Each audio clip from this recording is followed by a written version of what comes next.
de la plage. Voilà. Donc je pense que vous reconnaissez tous l'endroit où vous avez le mirador dans la plage. Et puis un petit clic de plus, je vais vous montrer où il y avait le blocos. Là, il est là. Hein, ici, il y avait le blocos à l'époque. Alors c'est une photo de 1975. On ne l'a pas, bon. Alors c'est pas grave. Donc ici, il y avait le blocos qui a été détruit. Alors, on ne va pas faire la polémique dessus, hein. Les pieds dans l'eau, pas les pieds dans l'eau. Ce que je peux vous dire, c'est qu'entre l'été et l'hiver, l'eau monte. Hein, on n'est pas en Atlantique, bien sûr, mais aujourd'hui, on a des photos où on a l'eau qui vient bien après le blocos. Alors, je ne vais pas aller chipoter là-dedans. Bon, mais voilà, c'était pour vous situer un petit peu le blocos. Et vous voyez un petit peu la longueur de la plage, hein, par rapport à ce qu'on a aujourd'hui. Allez, vas-y, on peut passer. Je savais bien qu'il y avait un cercle, vous me rappelez plus. Ah. Alors, je vous ai repris le dossier de la Solréal qui date de 2005, qui ne date pas de maintenant. Ce sont quand même les spécialistes, c'est eux qui ont aménagé tout le littoral. Donc, on nous dit bien que, alors c'est peut-être un peu flou pour vous, parce que bon, vous êtes peut-être un peu loin, mais pour la partie encadrée, c'est la partie qui touche au port iranien. Donc on a un transit, on va aller assez vite, d'est en est, ça veut dire on a un transit, on a un courant marin permanent entre eux, qui vient du Cap d'Agde et qui prend en direction de Valras. Ce courant transporte 42 400 mètres cubes de sable. Le retour, le transit ouest, c'est-à-dire quand la mer revient d'ouest en est, c'est-à-dire de Valras pour nous et qui retourne vers le Cap d'Agde, et de 29 600 à quelque chose près. Enfin, le total, on perd 13 800 mètres cubes de sable par an. Ça représente une surface de 350 mètres carrés par an. Alors vous me dites, sur le littoral, ça fait peut-être que 10 ou 15 cm, mais c'est tous les ans. Alors sur le slide suivant, enfin sur la diapositive suivante, par contre, on vous précise, ça a été fait toujours, alors tous les documents là, ce sont des documents officiels de la Solréal. Hein. Donc, on vous précise bien que de 2001 à 2015, la côte de Port-Iran aura subi l'érosion de 20 mètres. Suivant. Donc là, c'est pareil, ça a été sur les enjeux indéplaçables. Donc, il faut savoir qu'il y a des endroits où on peut laisser le trait de côte revenir naturellement, quand il n'y a pas d'enjeux qui sont indéplaçables. Et après, il y a une catégorisation qui a été faite entre les enjeux qui ont une valeur nulle, ça veut dire qu'il n'y a que de la plage. Il n'y a pas d'habitation, il n'y a pas de commerce, il n'y a pas de construction, c'est zéro. Et un indice qui est la plus forte, c'est l'indice 5. Port-Iran, il y a 3 communes classées en indice 5. Agde, enfin le gros d'Agde avec le Cap d'Agde, Fias et Port-Iran. Alors, allez-y, ça va être intéressant pour la suite. Vous voyez ici sur la photo en bleu, vous avez la modification du transit sédimentaire qui est envisageable. Ça veut dire que c'est l'endroit où on peut mettre des prises d'âme. Alors vous avez sur votre gauche complètement toute la partie de Valras, vous avez à l'extrême droite toute la partie Gros d'Agde, et puis un peu plus loin encore en plus le Cap d'Agde. Vous avez la partie Achurée, c'est la côte ouest de Vias, où on dit que là, le recul est envisageable parce qu'il n'y a que des terrains de camping. Ça peut être encore un autre sujet, mais c'est pas notre problème entre guillemets. Bien que c'est pas notre problème, c'est quelque part un peu notre problème. Et puis au milieu, le carré bleu au milieu, c'est Port-Iran. Ça veut dire que dans tous les documents et dans toutes les concertations et dans toutes les consignes qui ont été données par ces professionnels, il a toujours été dit qu'il fallait mettre des enrochements à Port-Iran. Les choix politiques des uns et des autres ont été faits qu'on n'en a pas eu. Aujourd'hui, on en supporte quand même de plein fouet les conséquences. Parce que même si le petit aménagement qui a été fait a coûté pas loin d'1 petit million d'euros, est-ce que tous les 2 ans, on va réinjecter de l'argent pour remettre du sable et d'où viendra ça? Ça, c'est encore autre chose. Donc, on va passer à la à la diapositive suivante. Notre inquiétude. Alors, tout à l'heure, je vous parlais, ça marche un peu, voilà. Ici, vous avez, je ne sais pas si vous voyez le petit point rouge, mais ici, vous avez le Livron. Là. Ça, c'est la côte est de Vias. Et vous voyez que, on peut critiquer un peu les enrochements, mais il y a 3 brises là, avec une protection de la plage relativement importante, et là, c'est des épis. Alors même si les épis n'ont pas été les bonnes choses, elles ont protégé quand même la plage. Et ici, vous arrivez sur la côte ouest. il n'y a que des terrains de camping. Hein. Pour votre information, la côte ouest, c'est quand même la deuxième station d'hôtellerie de plein air d'Europe. Il y a des milliers d'emplacements d'hôtellerie de plein air dessus. Ce que je veux vous dire, c'est que sur la partie est, là, vous avez un emplacement de plage côté mer. Sur la partie ouest, vous voyez que les parties plages sont à l'intérieur de la terre. Alors aujourd'hui, qu'est-ce qu'on nous demande? Aujourd'hui, on va enlever les cailloux que les terrains de camping ont mis. Alors il faut quand même savoir qu'ils ne sont pas mis pour gagner de l'espace sur la plage, sur la mer. Ils ont mis pour protéger leurs biens. Et il y a une loi de 1800 et des poussières qui permet à chaque propriétaire de protéger son bien et de faire ce qu'il faut pour le protéger. Donc aujourd'hui, notre inquiétude, c'est quoi? C'est que quand on va enlever le peu de pierre qui a été mise là, qu'est-ce qui va se passer sur le retrait du trait de côte? Aujourd'hui, aucun professionnel peut dire le trait de côte il va s'arrêter à 30 mètres, on parle de 70 mètres maintenant. C'est pas un problème. Il va s'arrêter où? Ici, puisque vous avez Port-Iran et juste là, le Mirador est là. Comme le trait de côte, s'il recule ici, bizarrement, il ne va pas bouger à Port-Iran. Quand il va arriver à Port-Iran, vous savez, c'est comme bienvenue c'est chez les skis, quand vous arrivez au panneau, il pleut. Là, quand vous allez arriver à la limite de Port-Iran et Bias, bizarrement, la plage, elle ne va pas bouger. Pensez-donc. S'il y a une érosion là et qu'elle n'est pas contenue, on aura la même érosion. C'est pour ça que nous, on maintient le projet de mettre de l'église là. Et ça, c'est une grosse inquiétude parce qu'aucun professionnel peut se dire « mais le trait de côte, il ne va pas bouger ». On sait qu'il va bouger, mais personne ne peut vous dire où c'est qu'il va s'arrêter. Je veux dire, il ne va pas falloir qu'il recule de trop, mais s'il recule de 10 ou 20 mètres, on aura obligatoirement le même recul chez nous. Et s'il recule de 50 mètres, vous prenez, là, vous voyez 50 mètres, vous allez pêcher devant le Mirador. Alors c'est vrai que c'est une bataille, hein. Nous on se bat là-dessus depuis 2003, c'est pas d'aujourd'hui.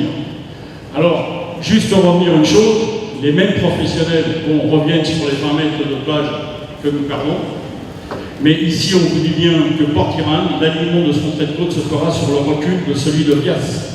C'est clair, c'est net et c'est précis. C'est pas Noisette hein, qui le dit ça. C'est les professionnels, hein. Ce sont des gens qui sont payés pour ça et qui en laboratoire sont capables de vous présenter un brise-lames et de vous dire à quelle vitesse la plage va se réinonder. On va couper une lumière, on va vous présenter un film et je reprendrai la parole après ce film, mais je voudrais que vous puissiez méditer sur ce film. Et après, vous me direz, vous, s'il faut faire des brise-lames ou s'il ne faut pas en faire. Tu peux envoyer le film? Je vais couper la lumière.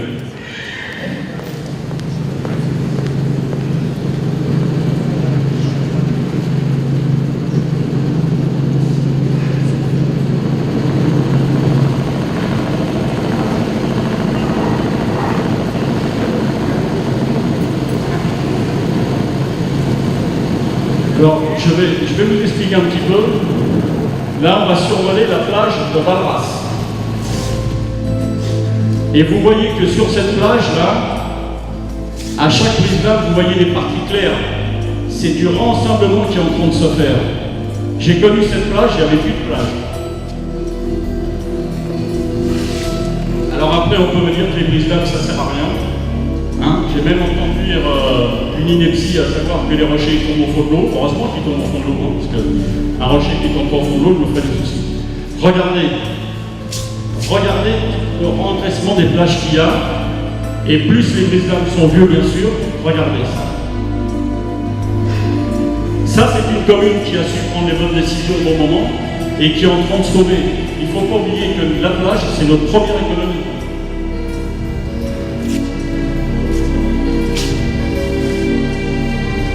C'est sur cet endroit d'ailleurs qu'on fait les courses de jet ski. Il y a un champion de France dans la salle, c'est pour ça que ici vous arrivez aux Centre-Lièvre. Alors sur cette zone-là, c'est la fameuse zone où il est concentré à peu près 900 000 mètres cubes de sable.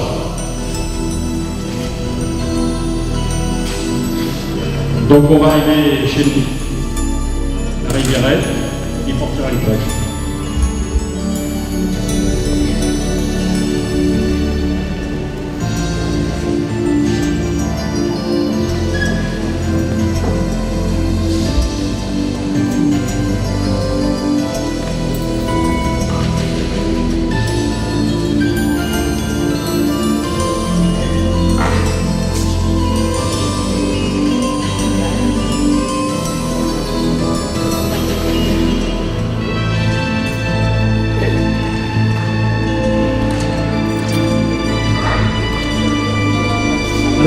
vous arrivez sur la côte ouest de Vias, vous voyez, ils ont protégé leur bien, parce que tout ça, ça va disparaître. Hein.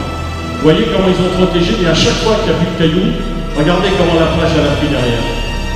Chaque fois.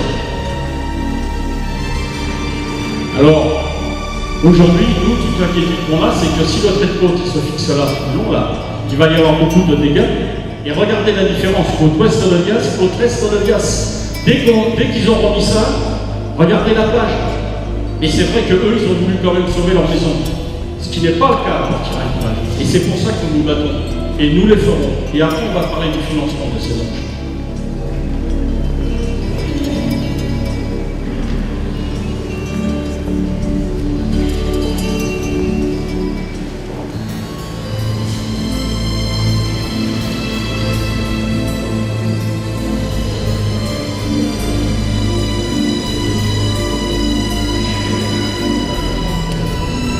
Vous arrivez sur le Gros Lac et vous avez les premiers brisables, ils ont ceux-là, les derniers enrochements, ils ont à peu près 1 an et demi. Vous allez arriver un petit peu plus loin sur des enrochements qui ont 10 ans et des enrochements qui ont maintenant entre 15 et 20 ans.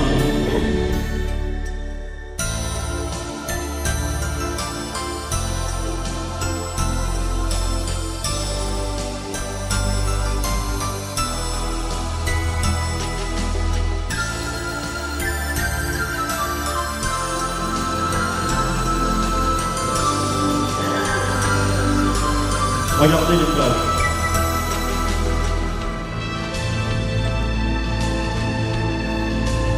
Là, vous êtes encore sur le Gros Lac, hein, parce que pour ceux qui connaissent un peu, Roche-Longue, c'est par là, et après sur le Cap Lac.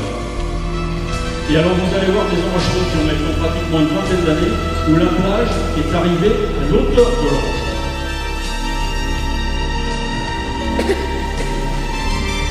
Alors bien sûr, hein, ce sont des paysages qui sont faiblement émergents, ils dépassent en général à peu près entre 50 et 1 mètre au-dessus, puisqu'il y a une variation quand même avec les marées, même si certains disent qu'il n'y a pas de marée en Méditerranée. Il y a des marées par rapport au soleil et surtout par rapport à la lune. Donc vous avez, ça les protège par rapport au temps. Voilà, ça c'est quelque chose qui a déjà une quinzaine d'années. Et regardez maintenant la plage, la largeur que peut arriver à produire la plage.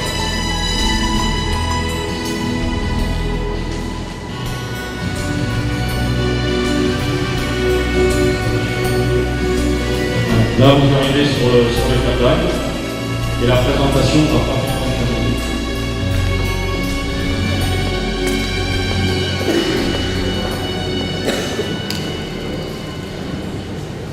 Les lumières en réchauffement.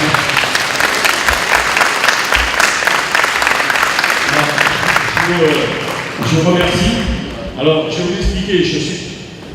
Ça me tient tellement à cœur, c'est vrai qu'on est un peu passionné. Mais aujourd'hui, on peut être contre, je veux bien, mais c'est les seuls ouvrages qui vont permettre aujourd'hui de sauver notre plage et de sauver notre économie. Alors, si vous nous faites confiance, je peux vous garantir qu'on va se battre avec l'aglo pour les faire. Alors, on va parler aussi un petit peu du financement avant de penser à la partie suivante. Moi aujourd'hui, j'ai entendu dire, parce qu'on entend tout et un peu n'importe quoi, hein, comme le rocher qui tombe au fond de l'eau, hein, heureusement. D'ailleurs, que les brisables, ça coûte cher. Oui, un brisable coûte 750 000 €. Je vous dis le prix. Pardonnez. Seulement, le brisable, il s'autofinance. Alors, j'ai bien précisé mes propos quand je dis qu'il s'autofinance. 50% de son financement sont pris par les fonds FEDER. C'est les fonds européens. Il faut peut-être le savoir. Aujourd'hui, on a peut-être des gens qui parlent de choses sans trop savoir de quoi ils parlent. Les fonds FEDER, ce sont les fonds européens qui ont été alloués sur la période de 2007 à 2013 et on a les mêmes fonds, on le sait aujourd'hui, qui vont être alloués sur la période de 2014 à 2020. Donc on a encore cet espoir. Alors, oui, non, ça, j'aurais voulu qu'ils le mettent après. C'est pas grave, ils auront la suite avant, là. Bon, c'est pas grave. Et donc, 50% de cette somme est payée par les fonds FEDER. 30% sont pris en charge par la région et l'État. Et les 20% qui restent, c'est pas du tout ce que je vous raconte, hein, c'est pris en charge par la communauté d'agglo. Aujourd'hui, quand Hague fait un enrochement, il faut savoir que les 19 communautés d'agglo, sur ce qu'ils payent au niveau de l'agglo, participent à ces enrichements. Ça, il faut quand même le savoir. Donc aujourd'hui, quand on dit que la commune n'a pas les moyens d'avoir des enrichements, c'est faux. Qu'elle n'a pas la volonté politique, oui, je suis d'accord. De dire que de toute façon, quand les personnes ne se sont jamais occupées pendant des années, voire des décennies, et qui n'ont pas fait quelque chose au cours du mandat où ils viennent d'être élus, pourquoi voulez-vous qu'ils fassent demain? Ou alors il faut vraiment croire encore au Père Noël en disant, attendez, votez pour moi parce que demain je ferai ce que je n'ai jamais fait. Moi je veux revenir sur ces prises-là, c'est un peu sur le ton de l'humour, c'est un petit peu du bien. Mais on peut les financer sans que ça coûte quelque chose à nos impositions. Mais demain, si nous n'avons plus de plage, quand je parle de demain, moi je ne parle pas pour moi, je parle pour nos enfants, je parle pour nos petits-enfants. Qu'est-ce qui va faire venir le tourisme? Le village? Est-ce que vous croyez qui est aujourd'hui générateur de création d'emplois de notre économie? Je pense que c'est quand même la plage. Et les gens qui ont investi leur argent, le labeur de toute une vie de travail pour acheter un bien à la plage, ils méritent quand même qu'on s'en occupe. Sachez qu'aujourd'hui, si l'eau touche votre propriété, ça viendra de domaine maritime. Et bonjour, on va vous dire, vous faites vos valises, monsieur, madame, et puis on vous dédommage, on vous donne temps, et puis on vous donnera ce qu'on veut, et puis vous partirez avec votre valise, parce qu'aujourd'hui, votre société chez vous. Ça sera devenu le domaine maritime. Je sais qu'il y a quelques personnes ici qui avaient des biens à côté de la plage, sur la partie de la côte ouest de Glace, où ils ont perdu leur terrain. La terrasse est partie, et puis la cabane qu'ils avaient où il y avait la douche et le WC est partie, et puis même la caravane, ils sont partis. Voilà. Donc nous, ça va être notre bataille. Donc notre engagement et notre priorité sur la plage, ça sera par tous les moyens d'assurer de sauvegarder et de préserver la plage. Et avec ça, les habitations. Tous les espaces. La deuxième chose sur laquelle on peut arriver à s'engager, on est convaincu, comme étant de la bonne volonté, il doit être possible d'agrandir la digue existante. C'est-à-dire on voudrait repartir du côté de la Rivierette pour repartir avec une nouvelle digue qui pourrait englober toutes les zones d'habitation jusqu'à la zone de la Pointe Rouge. Parce que ça nous permettrait de pouvoir faire les viabilités, de pouvoir tout mettre en réseau, et ça permettrait aussi peut-être de pouvoir recréer un espace, parce qu'il y a des cantonades, et puis il y a un autre espace là, où il n'y a que des arbres, où il y a peut-être des choses à faire. Donc aujourd'hui, dynamiser le village, oui, dynamiser la plage aussi. Aujourd'hui, la plage et le village, c'est un. C'est une et unique chose, c'est pareil. L'un ne va pas sans l'autre. On a voulu faire ce film pour que vous puissiez vous rendre compte, parce que depuis 2003, on a voulu expliquer, on a voulu écrire, rien ne vaut un film, rien ne vaut une image. Je pense que tout le monde a été conscient de l'état aujourd'hui, quand il y a des brise-lames, quand il y a des embranchements ou quand il n'y en a pas. Alors après, si les gens veulent continuer à ce que ça reste comme ça restera comme ça. Je veux dire, mais nous, si on est élus, on le fera. Oui, allez-y. Je m'excuse, moi j'ai toujours entendu dire que ce n'était pas la volonté de la communauté d'agglo. Alors attendez, je vais vous dire quelque chose. C'est pas la volonté de la communauté d'agglo. Moi je veux dire que la communauté d'agglo, au niveau de la mairie d'Agde, on continue à faire des enrochements. Moi aujourd'hui je suis portiranier, je suis de cœur, je ne suis pas natif, mais ce que je veux dire c'est que moi je me bats pour la plage, pour votre plage, et je me battrai. Et aujourd'hui, si on sauve et qu'on protège les plages d'Agde, de Nubro-d'Agde, c'est normal, on doit protéger les plages de Valras. Et on ira au combat. Moi je pense que si on est élu, demain, c'est pas pour, excusez-moi le terme, c'est pas pour baisser la culotte et puis dire vous êtes les plus beaux et puis merci et dire amen. Quand il faut taper sur la table, il faut taper sur la table. Donc si on est élu, on se battra pour vous. Moi je me bats parce que j'ai mes enfants, j'ai mes petits-enfants du village. Et je suis convaincu qu'on a un excellent président de la commune d'Aglo, M. Détor, que je connais très bien, et il nous accompagnera. D'ailleurs, si vous lisez un peu les dossiers de presse, vous verrez qu'il a reçu le préfet et que grâce à ces brises-lames, il a fait valoir qu'il a réengraissé ses pages de 35%. Aujourd'hui, on ne parle plus d'un PPRI à 500 mètres, on parle de revenir à 100 mètres peut-être. Donc c'est grâce à ce que Gilles Détor a fait. Et moi, je l'en félicite. Si aujourd'hui je me bats, c'est parce que derrière, j'ai été en admiration par rapport au travail qu'il a fait. Alors, il y a peut-être des gens qui sont peut-être contre, mais nous, c'est notre village et c'est notre plage. Alors, si vous nous faites confiance, on va se battre pour vous. Les autres, on n'est pas là pour être gentil et être en vacances avec eux. C'est tout. Une noisette, vous savez, il y en a, c'est comme le pollen. Ils sont allergiques. Il y en a, quand ils voient arriver les noisettes, ça leur donne des boutons. Et bien, il faut faire avec. C'est comme ça. C'était un petit peu sur le fond.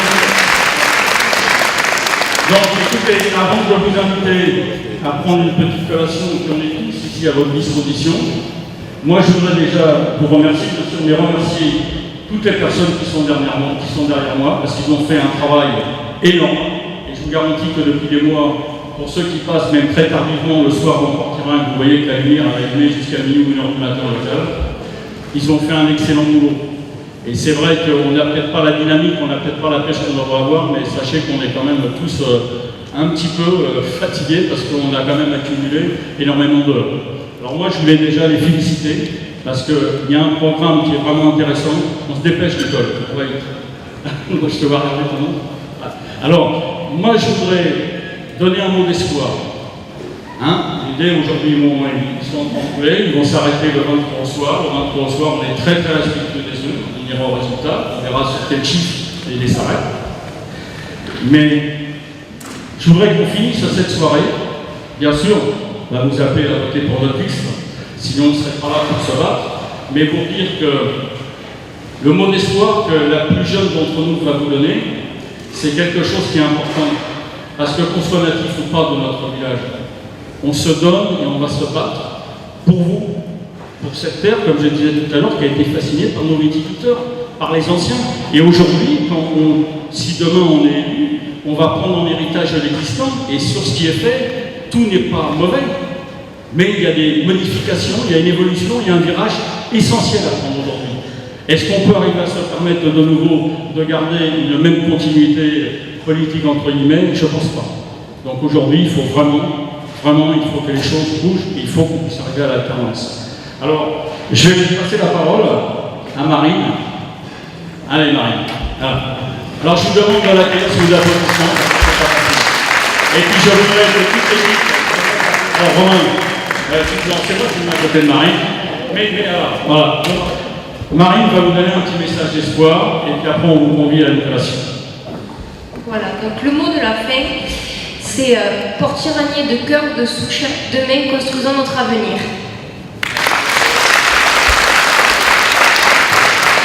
Merci. Vos épouses vous ont concocté un petit verre de la nature, et nous en prions, on vous retrouve. Bonne soirée à tous.